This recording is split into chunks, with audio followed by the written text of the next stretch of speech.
माडाच्या संदर्भामध्ये आज जरूर त्या ठिकाणी चर्चा होती। माननीय रामराजे नाईक निंबाळकर, संजीव नाईक निंबाळकर, पलटण आणि खटावमधील प्रमुख सहकारी आमदार दीपक चव्हाण यांच्याजवळ राष्ट्रीय अध्यक्ष अजितदादा, अध्यक्ष मी, कार्याध्यक्ष प्रफुल्लभाई पटेल पत्रिका त्यांच्याजवळ चर्चा त्या ठिकाणी केली आणि एकंदरीत महायुतीच्या उमेदवाराच्या पाठीमागे समर्थपणाने कसं उभं करता येईल या दृष्टिकोनातून आमची चर्चा त्या ठिकाणी झाली। केंद्रीयजवळ या संदर्भामध्ये सुद्धा संपर्क त्या ठिकाणी झाला। मला विश्वास आहे की 1-2 दिवसात हे सारळ त्या ठिकाणी सुरळीत होईल।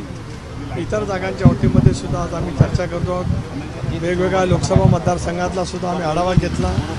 इलेक्शन कॅम्पेन या संदर्भामध्ये सुद्धा आम्ही काही पदाधिकाऱ्यांची बैठक मुंबईमध्ये त्या ठिकाणी बोलवलेली आहे आणि एकंदरीत 3ऱ्या टप्प्याचं नोटिफिकेशन आज निघालं।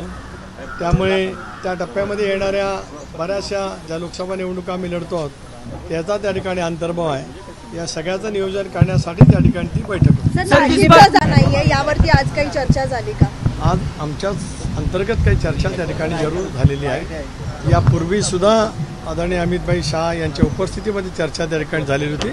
मला असं वाटतं आज उपमुख्यमंत्री दौऱ्यावरती आहेत, मुख्यमंत्री सुद्धा आज उपलब्ध नाहीत। 1-2 दिवसात या विषयावरती बसून पूर्णपणाचा निर्णय त्या ठिकाणी होईल।